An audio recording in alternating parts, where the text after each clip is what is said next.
So far, we have covered a lot of ground in regards to drawing the human body and the head and the hair. Of course, there's a lot of detail that goes along with creating these characters and memorizing and grasping all the concepts that you need to know for your drawing adventures.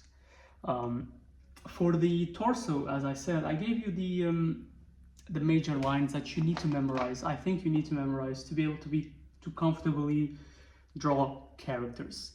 There's a couple more additional lines that I do want to give you, and these are related to the arm, which is going to be the subject of this video, the arm and the hand, and the other one is going to be regarding the legs and also the feet.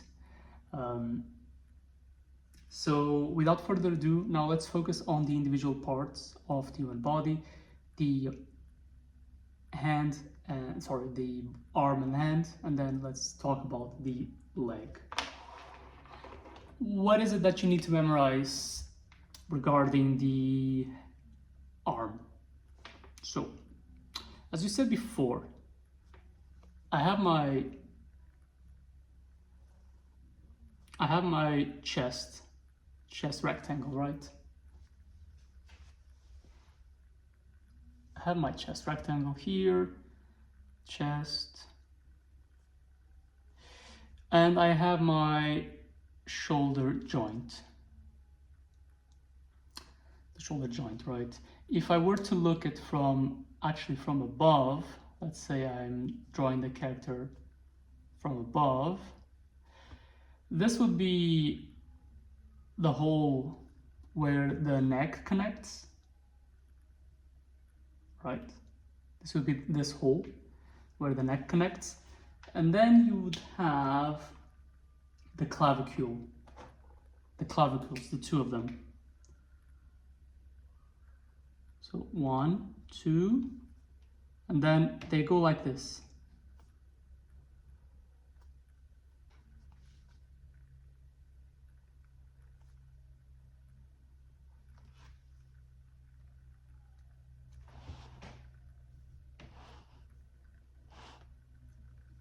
They go a bit like this. So if I were to draw them without the box, it's a bit like this.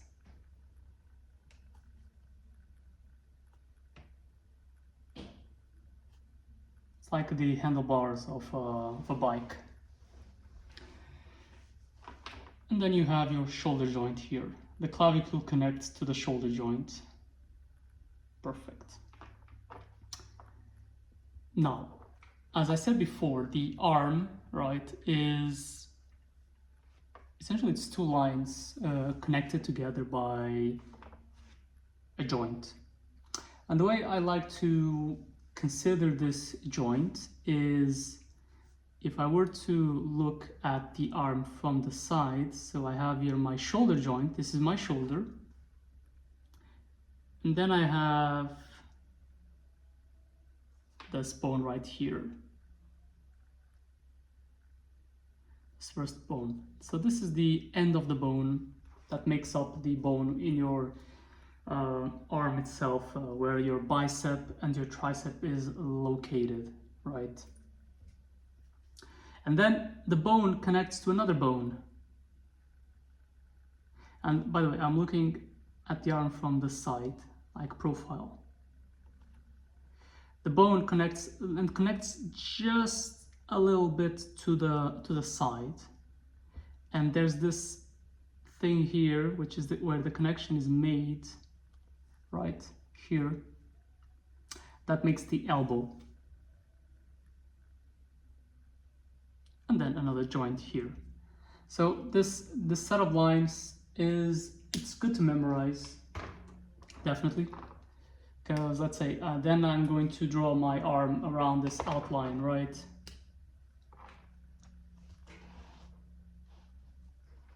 So I have my shoulder muscles, my deltoid, right? Which is a very complicated muscle made of 3 heads. And then I have my bicep. And the bicep, the arm can either be with a big bicep or just straight up a tube. Depends on the level of musculature of the person. This part over here, it's falls along with this rectangle here. And then the tricep, it's actually bigger than the bicep, and it does a small bump here, just a small bump. Or if the character is super muscular, it can do a big bump, like even more pronounced. And then also depends on the level of how skinned the character is, or the percentage of fat, right? So you can have super muscled, or thinner, or even just a tube, right? The important thing is that there's a bit of a crease here, like it's where the bicep ends, and there's this termination. And this part here, the tricep, ends up a bit earlier, the peak of the tricep, and then it does a straight line up here. Then you have your forearm muscles that do a bit of a valley from the side, and then the same here, they do a bit of a valley as well.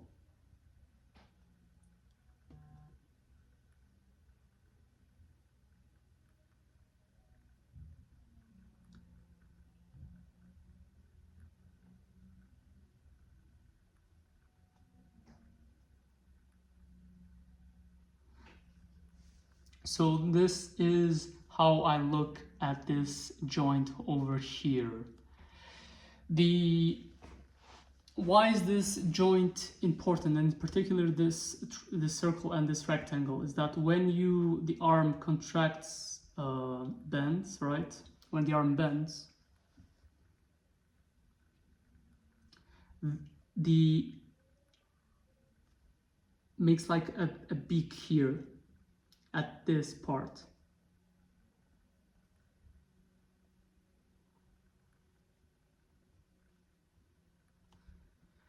It makes a peak here, like a triangle. What is this triangle? If I were to consider my shoulder joint, right? This, and then the rectangle would be here, pushing up the skin, making this triangle that you see here. And by the way, this part of the bone connects to this extremity when looking from the side.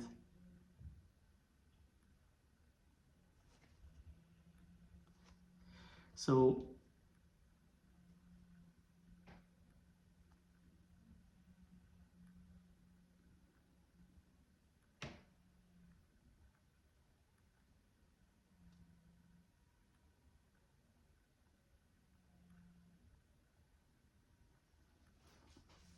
hence why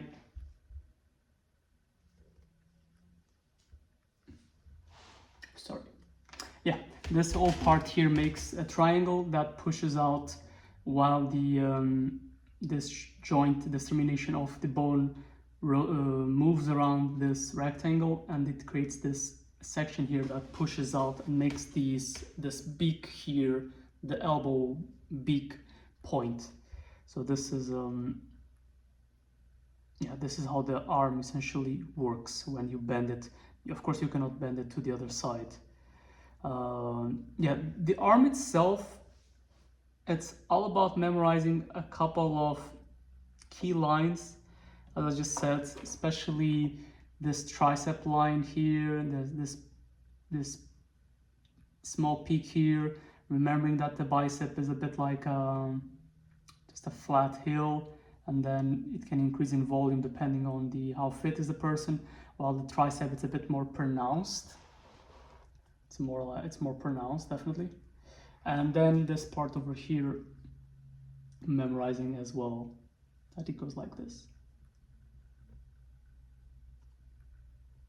There's a bone here.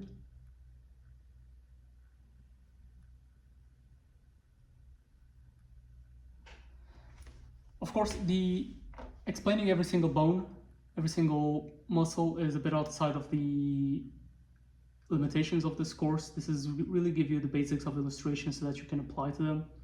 And again, for the most part, we're going to be drawing characters clothed. It's on my side.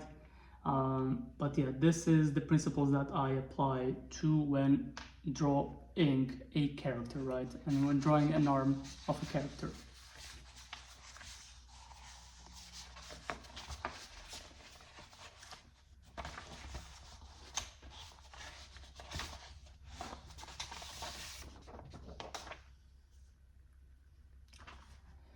Just talking a bit about this movement between the clavicule and the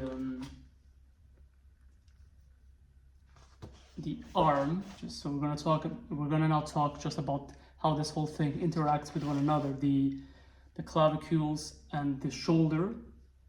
Let's say I have my character right over here.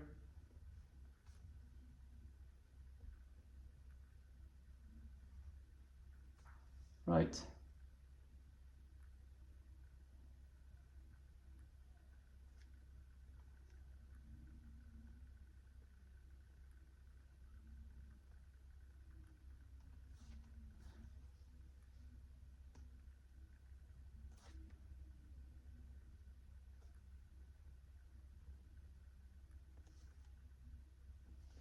So I'm dressing up my mannequin.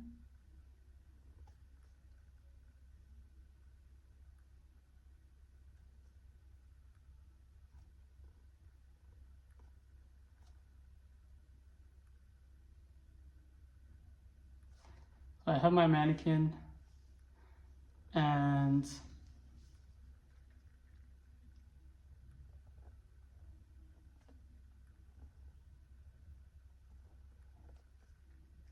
I'm drawing the rib cage.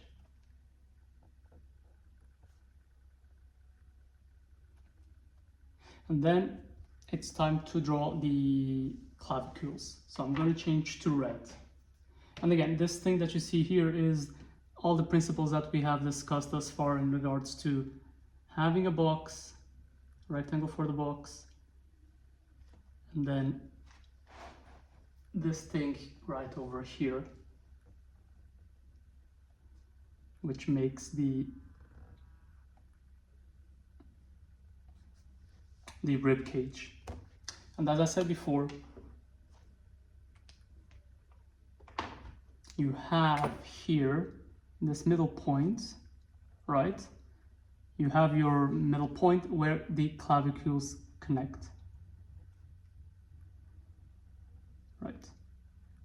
You also have your sternum. This area right here, the clavicules, they move around.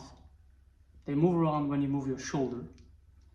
So while they are flat or in position, if your arm is just like this, and again, remember, the middle line of the arm connects here, and you see that for the arm, I just drew a tube, and it looks good enough. Forearm is a bit more elaborate. It's a bit like a cup. But let's say I wanted to move, right? I wanted to move my clavicule, and I wanted to make the character raise her arm. So I'm gonna draw her again.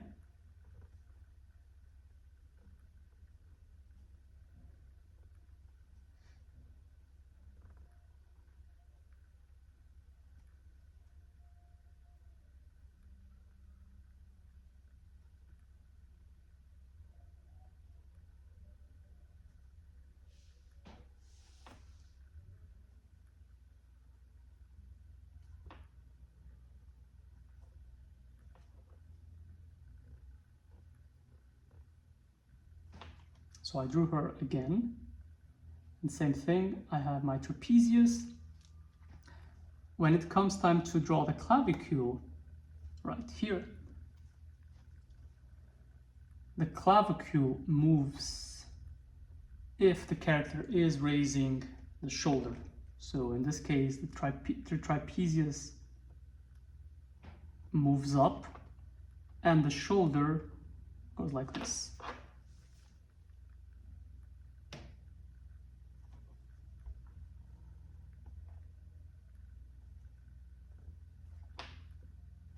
And let's say this one remains the same.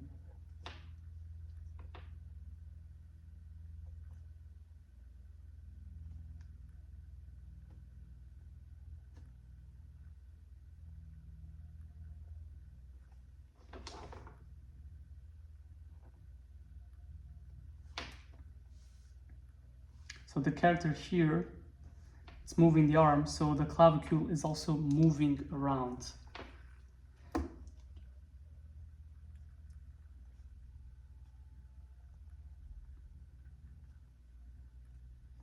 So that's how usually it works. And let me redo the drawing because the brush pen just exploded. So let me redo the drawing so it's a bit clearer. So, okay.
So character here.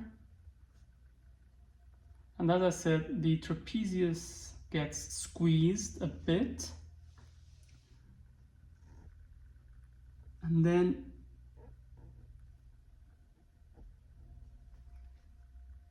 the arm is raised.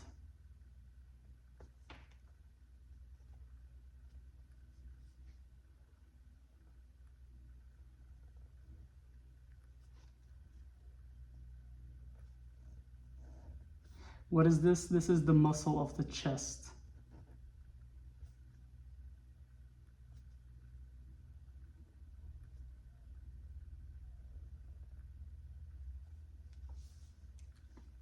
And then here, this is an extension of the lats as well, lats seen from the front.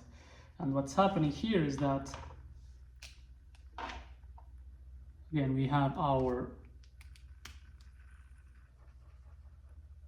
sternum, and our clavicule here is moving. For this one, it's going up,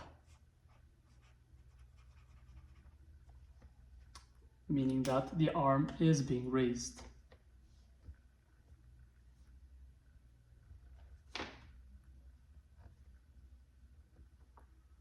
So maybe the character is raising the hand to grab a taxi, hike, yeah. Then it's up to you to, with these movement cues, to try to set up some type of story, right?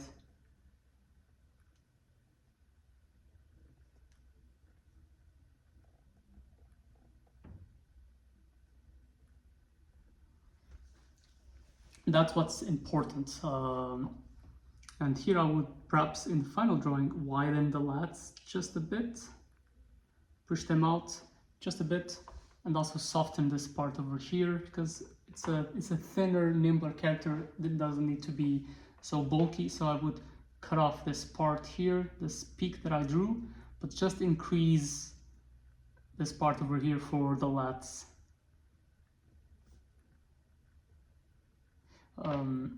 That works out quite nicely as well. Yeah, so that was it for the arms and the way they interact with the clavicule and the articulation. For the next video, we are going to be talking about hands in a way that's simple and to the point. We're not going to be memorizing every single thing that happens in the hand. That's not the purpose of the course. We're just going to be focused on the essentials that you need to start drawing your characters. So see you on the next video.